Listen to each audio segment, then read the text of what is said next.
Hi, I am Allie Camilletti, and you are listening to Snack Leadership. I will be talking about everything leadership, broken down into bite-sized pieces. You will hear what different leadership skills look like in organizations and how they can rise teams up or take them down. I help leaders build resilience and improve performance by bringing awareness to opportunity behaviors in my business. Spark your mindset. I provide leadership and sales coaching, as well as team building and guest speaking. My hope is for you to feel inspiration and to create a spark in your mindset.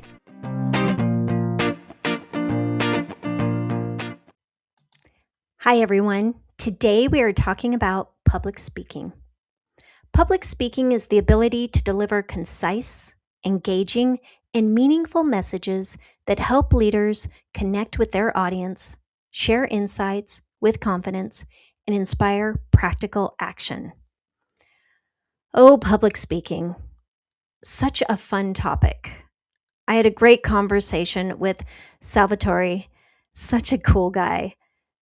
And I shared my recent struggle with a situation speaking that I just was a little dumbfounded about, really, and had to break it down in my mind about, wow, what happened? So I'll touch on that a little bit, but you should go listen to Salvatore's conversation that we had about public speaking first. When I think about public speaking and I go back to when it all started for me, public speaking, and I remember doing a speech class in college, and I'd get so nervous and I'd just babble, right? I think the things you go through when you first start to speak publicly, just babbling and saying things, and it was very college-like of me. And then I did take some speaking classes per se, but really what ended up happening is I started teaching college, and I was speaking regularly in front of students. And boy, you want to talk about critical people. I mean, you get college students, they're totally critical of you.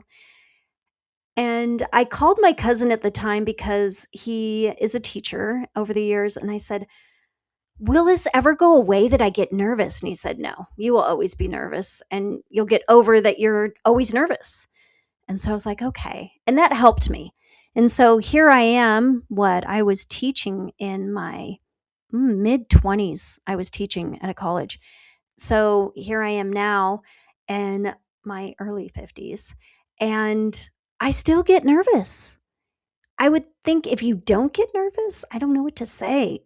Excuse me. And Salvatore talks about that. It's okay to get nervous. Now, I do have something I utilize, and that's lavender pills, and they help me just kind of calm my chest when it gets tight, and that helps. Everybody has different things they help, right? He talked about breathing exercises and grounding. So I found this great article by Forbes, How Public Speaking Transforms Leadership. They talk about why it matters, right? Public speaking can boost your influence. Yes. When you take the stage at industry conferences, webinars, or meetups, you color yourself as a thought leader, someone others look to for wisdom and valuable ideas. This visibility often leads to opportunities and connections that otherwise might not have come your way, so helping you scale your business as well as find partnerships, investors, or even clients inspired by your vision. Public speaking's key. That is something that I have done in my business for the last 12 years specifically, and that's part of my marketing. So it does show you as a thought leader. Now, barriers to that, despite the benefits, many entrepreneurs hesitate to take the plunge. Fear of speaking in public is a common phobia. They talk about in Psychology Today back in 2017 that there was an article that basically 25% are affected by public speaking. Even veteran executives, they can feel anxious, and the thought of standing in front of a crowd is hard for them. Now, when I spoke about this situation at my daughter's school where I got up and spoke in front of everybody, there were some other people that helped me in the initiative that I was speaking towards, and they did not want to speak.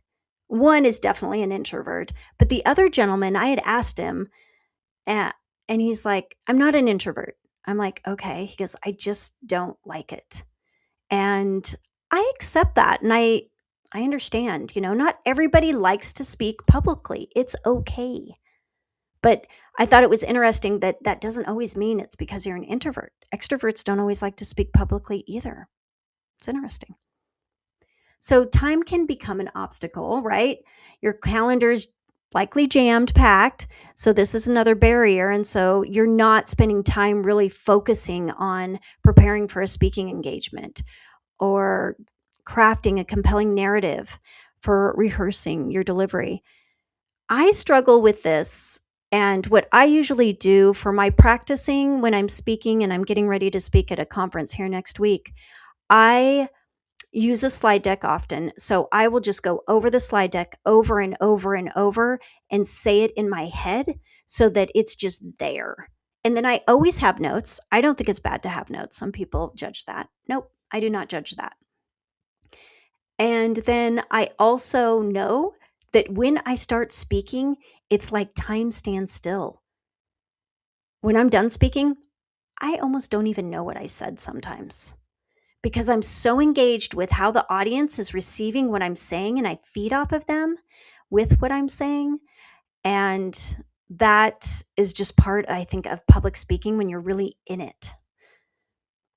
So another hurdle is just lack of confidence, right? If you do not feel confident like you are a thought leader, you're going to struggle with speaking in public. Many worry about stumbling over their words, forgetting their points, or failing to engage the audience. A usual culprit is the misconception that successful speakers are naturally charismatic, deterring people from even trying. And I just say, let it go. Like, we're all human. Obviously, you've heard my podcasts if you're listening to this. I stumble on my words sometimes. I don't edit it out. I let it go. We're human. It's okay. So then they talk about learning to wow an audience. As with most things, preparation's key. So start by carving out dedicated time to hone the required skills. A speech coach can be a game changer, help you refine your message and delivery. I did work with a coach on one of my presentations I did, and I really enjoyed that. I learned a lot because I had never done that before. I go with the thought that, you usually open up storytelling and that engages people, but it just, I learned a lot from her on how you tie back in your points and you don't cover too much. I struggle with that. I want to cover everything. So just some good tidbits. Organizations like Toastmasters. So I feel like I did a Toastmasters once. I can't remember. I think I did though, but I've talked to people about it and many people I know have done it. They provide a supportive environment for practicing. So while online courses on platforms like Udemy or Masterclass offer flexible learning options. So those are always some good tools. Psychology experts have found that visualization can be a powerful therapeutic technique. I love this idea. I have never actually visualized when I do speaking or before. So before an engagement, maybe in a hotel room, they talk about closing your eyes and picturing yourself delivering a successful presentation. Imagine the audience nodding in agreement, laughing at jokes, applauding at the end, and add the sensations that you're going to feel or you want to embody. It can also help to research the venue beforehand. Making it as real and vivid as possible matters. I remember Brené Brown talking about her public speaking, and I remember her saying that she does ask for the lights to be a little bit less, because that can be a lot when you're on stage and you have the lights blaring at you. And then she also said that she definitely does not do a script ever, right? She just speaks to what she's speaking to. And that made me feel better because some people are like, no, it needs to be word for word, like it's a TED Talk. No, it doesn't. Research published by Scientific Reports found that deep and slow breathing exercises can reduce anxiety, just like Salvatore talked about. So, a Harvard Business Review article also noted that deep breathing can help you project your voice more effectively. Now, I did work with a speech coach on my voice per se and speaking more from the diaphragm, and I had been speaking from the throat. That was very interesting. And if you go back to my previous episodes, Dina Cam was that coach, and I had her on the podcast. I learned so much, but it's all about your diaphragm and speaking from your diaphragm, because if you have a squeaky voice per se and you are not using your diaphragm, people get sick of listening to you. Like after 30 minutes, they don't want to hear you anymore. They're annoyed by you. I found that so interesting. You can also leverage technology. Apps like Speako can analyze your tone, pacing, and filler word usage, providing actionable feedback. Recording yourself during practice sessions, it's a great method to identify areas for improvement and track your progress over time. As they say, the first time is always the hardest, right? You're allowed to make mistakes, though, and feel overwhelmed. But what matters most is taking that initial step. Just do it. The experience of speaking to an audience, even just in a small group, teaches you more than hours of preparation ever could. Your first presentation won't be as bad as you imagine, they say. Focus on your message rather than yourself. I mean, remember, these audiences, they're not always thinking about you and judging you. They're thinking about what's going on in their day. Often they're checking their phone. But by the time you finish, you'll likely realize the anticipation was worse than the actual experience. So when it comes to public speaking and leadership, becoming a speaker will make you a better captain of your ship. Crafting a memorable presentation requires you to distill complex ideas into simple, persuasive narratives, a skill that translates directly to managing teams and communicating with stakeholders.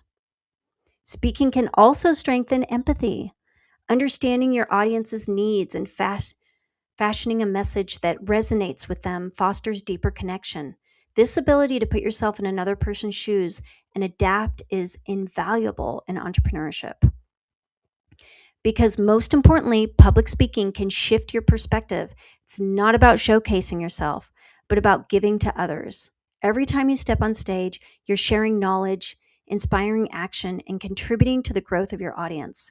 It's a generous gesture that reflects the best qualities of leadership.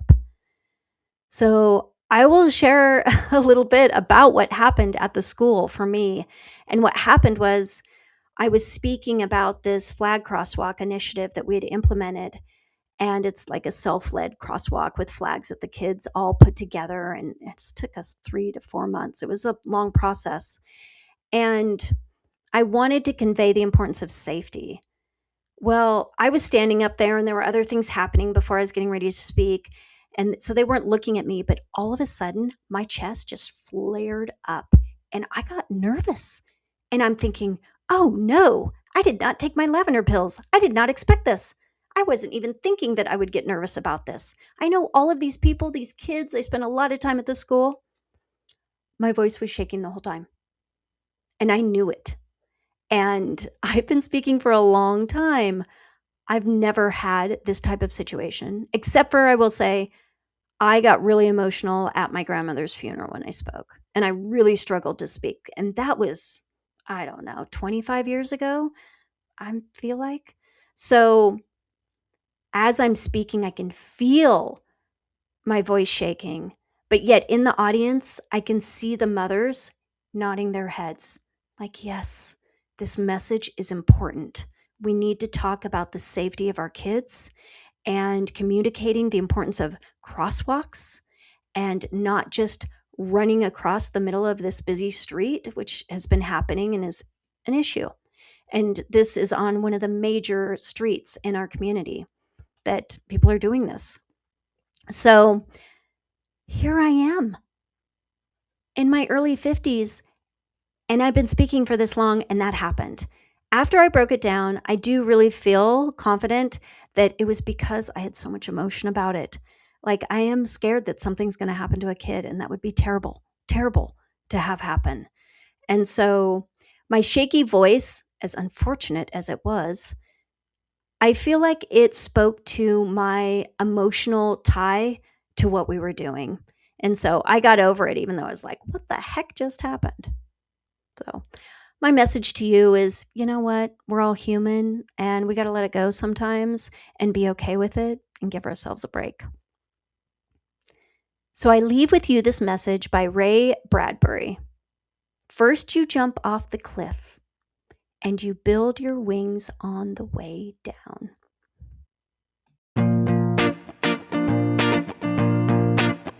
Thank you for tuning in to Snack Leadership. I hope you felt inspiration, motivation, and felt your mindset spark. Snack Leadership is recorded and produced by myself, Ali Camilletti, and music by Shireen Amini.